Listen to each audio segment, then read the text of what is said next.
This is Overtime, a weekly moment of off-the-cuff commentary on everything from sports and politics to observations about everyday life from NFL All-Pro Carl Lee. Welcome to Overtime. Hello, ladies and gentlemen. This is Carl Lee from Let's Talk, and this is my overtime session here. And we just had a conversation, Hollis and myself, about winning and losing. And one of the interesting questions, and I think that people have to look at when you start looking at the winning and losing, is which offers you a better lesson, if you win or if you lose. I'm not making a case that losing is something that we all want to do. Obviously, winning is the most celebrated thing, anywhere, in anything. But if you win all the time, what would that do if you go to the next level in college and you actually have to compete with someone and you don't win the job? What is likely to happen? I think one of the things that we have to be able to do is when you look at South Charleston High School, you look at St. Albans, you look at Cap, and you look at those teams and be fair. Let's be fair when we look at them, because these teams have lost players to teams that are something in 1, something in 2, and talking about playoffs, talking about winning a championship. But those coaches that get up every day, spend all day working with the kids that are young, that maybe just got their first opportunity to be a starter in high school, and they're in the 9th grade, 10th grade. I can remember when we used to talk about that seasoned team, that team that had a bunch of seniors. You knew that team was going to be good, seniors and juniors. You knew that team was going to be good. You hear it in on the professional ranks, guys who have got experience, guys who have played 5-6 years, and they've been starting that whole time, and all of a sudden now that team has matured and that team is ready. Well, we're forcing these young kids to mature day one, game one.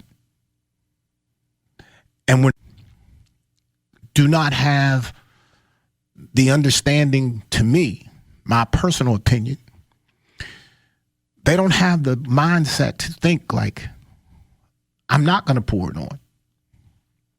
They think that, because that's my old school, whatever the reason may be, I'm going to run the score up. And this is really, because this just popped in my head. I'm just going to say this because for a coach to allow a player to break a record, a throwing record, a passing record, just for the sake of being able to say that this person now has this state record, at the expense of a team, man, how do you feel? Do you feel good? Like, are you super proud now? I'm sure that the player who broke the record, I'm sure that he is excited, proud, because he doesn't know the difference. But we as the adults in the room, who are we? What are we doing to the kids? Are we helping them? Are we setting them up? One of the interesting things is I can be really kind of judgmental when it comes to coaching, because I have made my claim to be not a coach, but someone who comes in and just kind of, I can take the L's because because what I'm looking for is I'm trying to develop young men. And I didn't have my record, whether you look at state or whether you look at South Charleston in the 1 year that I was there. The things that make me happy and proud is when a player can come up to me and give me a hug and say, "Hey, Coach, how you doing, man? Good to see you." That matters to me. If that kid is saying that, the chances are the parents feel that way. Because there's something that they think, something that they might believe that I may have done for them, for their child. We're chasing the wrong thing. From youth sports to high school sports, we're chasing the wrong thing. I would love every kid to win every game if possible. But it's not possible. And the reality of it is it's never going to happen. But I would take time. I would take time to spend on trying to figure out what the benefit of losing a game, losing a championship game, losing a playoff game, losing, to a team that you were supposed to beat, or losing to a good team, the character that builds. I think we're looking at the wrong thing, folks.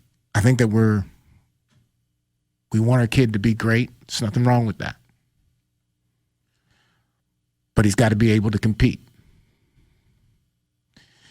He's got to be able to face hardship. And if he can't do that, forget football. He's not going to be able to make it in life. That's all I got to say today. So take that for however you want to take it. Put it wherever you want to put it. But what I'll challenge you with, make a point that I'm wrong. Prove me wrong. Send me a message.